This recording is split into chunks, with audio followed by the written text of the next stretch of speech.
അസ്സലാമു അലൈക്കും വറഹ്മത്തുള്ളാഹി തആല വബറകാതുഹു. ആസിഫ് സാറ് അതെ സീനത്തിൻ്റെ ഉപ്പയുടെ ഫോണിലേക്ക് വിളിച്ചു. അദ്ദേഹം ഫോണെടുത്തു. എന്ത് പറയണമെന്നറിയാത്ത അവസ്ഥ.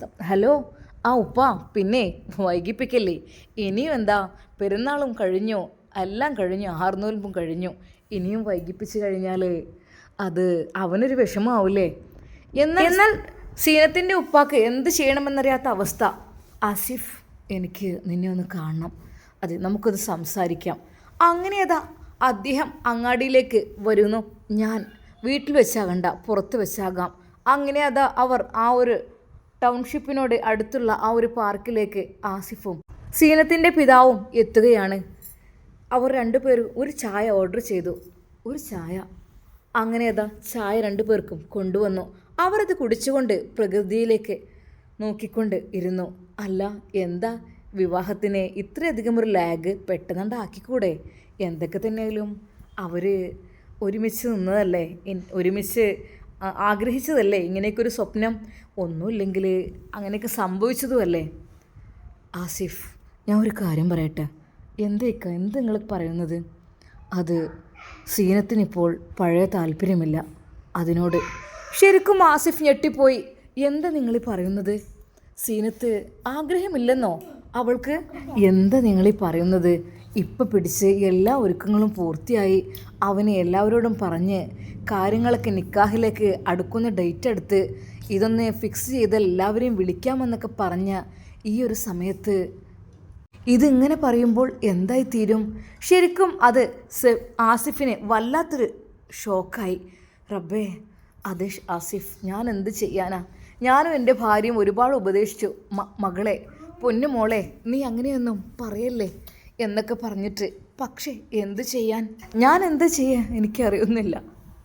അതെ, എൻ്റെ മോളുടെ ജീവിതം ഏതായാലും ആകെ കുളമായതായിരുന്നു. എന്നാൽ പുതിയൊരു ജീവിതം അദ്ദേഹം നൽകുകയല്ലേ. ഒന്നുമില്ലെങ്കിൽ ഒരു പോലീസ് ഉദ്യോഗസ്ഥനല്ലേ അദ്ദേഹം.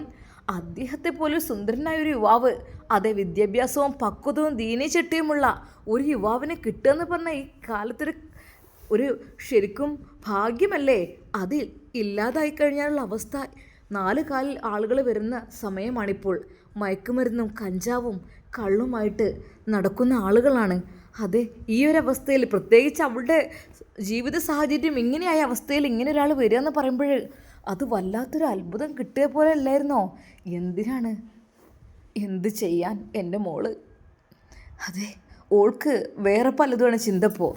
എന്താ, എങ്ങനെയെങ്കിലൊക്കെ പറഞ്ഞൊരു മോട്ടിവേഷനെങ്കിലും കൊടുത്തിട്ട്, ഒന്നുമില്ലെങ്കിൽ നമുക്ക് അവൾക്കൊരു കൗൺസിലിങ്ങെങ്കിലും കൊടുക്കാം. കാരണം ഷമീർ അത്രക്കും ആഗ്രഹിച്ചതാണ് അവളെ. അത് മാത്രമല്ല, അവന് മനസ്സിൻ്റെ ഉള്ളിൽ ഒരു നന്മ കൂടി ചെയ്യുന്നൊരു ഫീലുണ്ട്. കാരണം അവൾ അങ്ങനെയൊക്കെ അകപ്പെട്ടു. അവളെ പൊന്നുപോലെ നോക്കി വളർത്തി ഉണ്ടാക്കി. അതെ, അവളുടെ പ്രസവത്തിനും കാര്യങ്ങൾക്കും വരെ അവനും ഉമ്മയും നല്ല സപ്പോർട്ടായി നിന്നു. എല്ലാ കാര്യങ്ങളും റെഡിയായി. ഇപ്പോൾ പെട്ടെന്ന് അവളുടെ മനസ്സ് മാറാൻ കാരണം എന്താണ്? അത് നമുക്ക് കണ്ടുപിടിക്കണമല്ലോ. അറിയില്ല, അവൾ വേറെ പലതും ചിന്തിക്കുകയാണ്. പക്ഷെ ഒരിക്കൽ പോലും പറഞ്ഞില്ല അത് ഷെഫി ഉസ്താദും ബത്തൂലും ഒരുമിച്ച് താമസിക്കുന്നത് അവൾക്ക് ഇഷ്ടമില്ല എന്നൊന്നും പറഞ്ഞില്ല. കാരണം അത് പറഞ്ഞാൽ ഉറപ്പായിട്ടും അസൂയാണ്, അഹങ്കാരമാണ് എന്നൊക്കെ വിചാരിക്കും എന്നതുകൊണ്ട് തന്നെ. എന്നാൽ ആസിഫ് പറഞ്ഞു, സാരല്ല, അതെന്തെങ്കിലുമൊക്കെ പ്രോബ്ലം ആയിരിക്കും.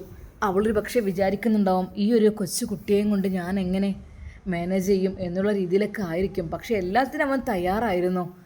അപ്പോൾ ഇനിയൊരു പക്ഷേ ഒരു നിമിഷം അവൻ്റെ മനസ്സിലേക്ക് അത് കടന്നു വന്നു. അവരുടെ വീട് ചെറുതാണ്, വളരെ ചെറിയ വീടാണ്. അതെ, എല്ലാം കൊണ്ടും കൊച്ചുകുടിലെ ഇരുന്നുള്ള അടുപ്പ്, കാര്യങ്ങൾ, വയലിന് നടുവിലുള്ള ജീവിതം, ആടുകൾ, കോഴികൾ ഒക്കെയുള്ള അവരുടെ വീടിൻ്റെ അന്തരീക്ഷം, ഒരു പക്ഷേ അതെങ്ങാനും ഇനിയിപ്പോൾ ആയതുകൊണ്ടായിരിക്കുമോ അവൾ അങ്ങനെ ഒരു തീരുമാനമെടുത്തത്? എനിക്കറിയുന്നില്ല. ആസിഫ് ചില തീരുമാനങ്ങൾ എടുക്കുന്നു. എന്നാൽ ഈ സമയം അന്ന് പോലീസ് സ്റ്റേഷനിൽ അതെ നമ്മുടെ ഷമീർ എസ് വളരെയധികം സന്തോഷത്തോടു കൂടിയാണ് വരുന്നത്. കാരണം തൻ്റെ വിവാഹത്തിൻ്റെ നിക്കാഹിൻ്റെ ഡേറ്റ് ഉറപ്പിക്കുവാൻ വേണ്ടി ആസിഫ് അതാ അവളുടെ ഉപ്പാക്ക് വിളിച്ചിട്ടുണ്ട്. വൈകാതെ തന്നെ, പെട്ടെന്ന് ഏറി വന്നാൽ ഒരാഴ്ചക്കുള്ളിൽ തന്നെ അത് സെറ്റാകും, പെട്ടെന്ന് നിക്കാഹ് ഉണ്ടാകും എന്നുള്ള രീതിയിൽ തന്നെയായിരുന്നു. എന്നാൽ ആസിഫ് സഹപ്രവർത്തകരോടെല്ലാം അത് പറയുകയായിരുന്നു. അതെ, ഇൻഷാ അല്ലാഹ് നിക്കാഹ് ഉണ്ടാകും, അതിനുള്ള തയ്യാറെടുപ്പൊക്കെ ഉണ്ട്. അപ്പോൾ ഞാൻ പറയണ്ട് ഏത് ഓഡിറ്റോറിയത്തിൽ വെച്ചാന്നൊക്കെ തീരുമാനിക്കാം ഇൻഷാ അല്ലാ. ഞാൻ പറയണ്ട് എന്തായാലും. ആഹാ, നമ്മുടെ എസ്തേന് നിക്കാഹോ, അത് നമുക്കൊരു ആഘോഷമാക്കി മാറ്റണമല്ലോ. ആ ഒരു സ്റ്റേഷനിലെ എല്ലാവരും അതിനു വേണ്ടി കാത്തിരുന്നു. അവർക്കത് ഒത്തിരി സന്തോഷവുമായി. എന്തായാലും നമ്മൾ എസ് ഐ സാറിൻ്റെ നിക്കാഹിന് നമ്മൾ എത്തിയിരിക്കും. അത് ഇൻഷാ അല്ലാ ഞാൻ പറയാം കേട്ടോ. ഡേറ്റ് ഫിക്സ് ആയിട്ടില്ല, എന്തായാലും വൈകാതെ തന്നെ. അത് അവൻ്റെ ആ മനോഹരമായ മുഖത്ത് വല്ലാത്തൊരു പുഞ്ചിരി വിടർന്നു. ശരിക്കും ഷമീർ കൂടുതൽ സുന്ദരനായിട്ട് അവരെല്ലാവരും തോന്നി. എന്നാൽ ഏതായിരിക്കും ആ ഭാഗ്യവതിയായ പെണ്ണ്? എന്നാൽ പെട്ടെന്ന് അതാ DGP സാർ അങ്ങോട്ട് എന്തോ ഒരു ആവശ്യത്തിന് വേണ്ടി കടന്നു വന്നു. അദ്ദേഹം കടന്നു വന്നപ്പോൾ എല്ലാവരും സല്യൂട്ട് ചെയ്തു. ഓക്കെ ഇരിക്കും. ഷമീർ, പിന്നെ 1-2 ഫയൽസ് എടുക്കാനുണ്ടായിരുന്നു, അതൊന്ന് സെറ്റാക്കി തരണം. പിന്നെ സർ, എനിക്ക് ആ ഫയൽ കൊടുക്കുന്നതിനിടയിൽ അദ്ദേഹം ആ ഒരു DGP സാറിനോട് പറഞ്ഞു, സർ എനിക്കൊരു കാര്യം പറയാനുണ്ട്. മോനെ, എന്താണ്? ഇപ്പോഴത്തൊരു ഫംഗ്ഷൻ ഉണ്ടാവും.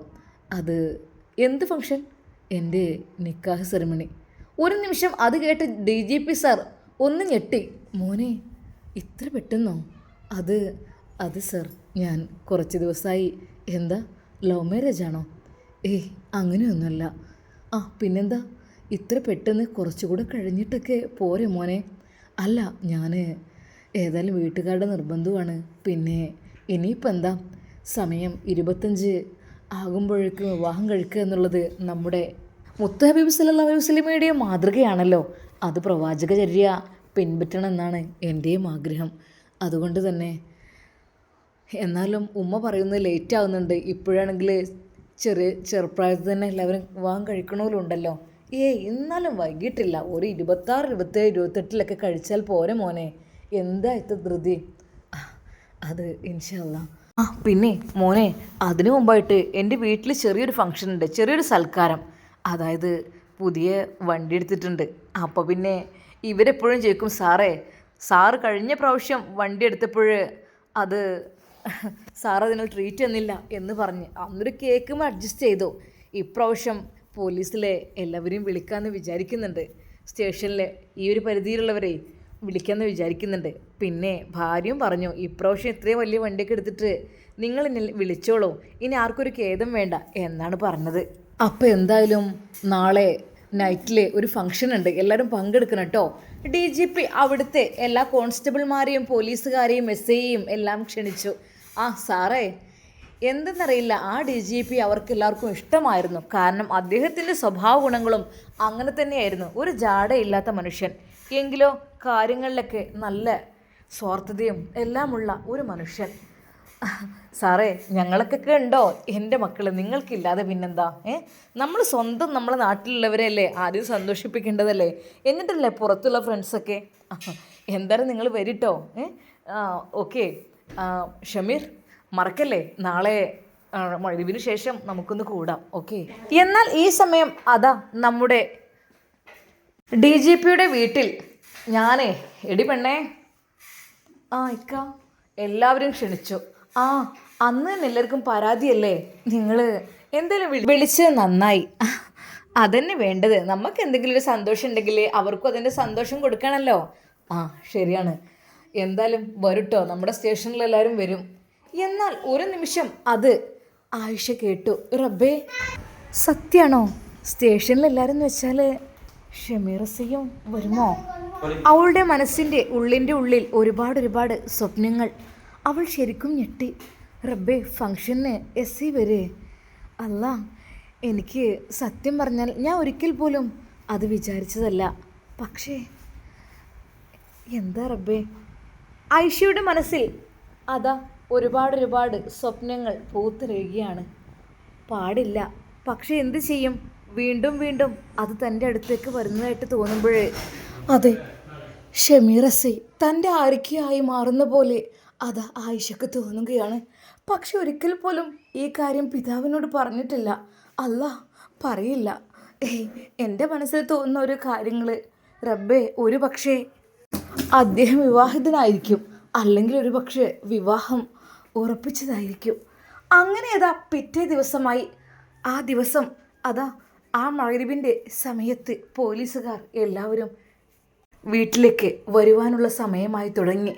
വീട്ടിൽ പല രീതിയിലുള്ള ഫുഡ് ഐറ്റംസ് ഉണ്ടാക്കി. അതെ, DGPയുടെ വീട്ടിൽ ഇന്ന് സൽക്കാരമാണ്.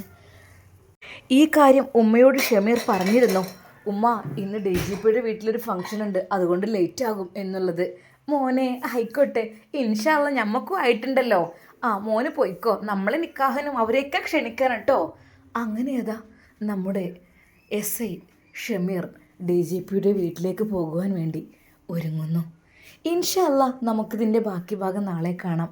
പ്രിയപ്പെട്ടവരെ, ഒരു കല്യാണത്തിന് പോകാൻ വേണ്ടി നിൽക്കുകയാണ് കേട്ടോ. അപ്പോൾ കുറച്ച് ഞാൻ പറഞ്ഞതാണ്, ഇനി എന്തൊക്കെയായിത്തീരും നമുക്ക് നോക്കാം കേട്ടോ.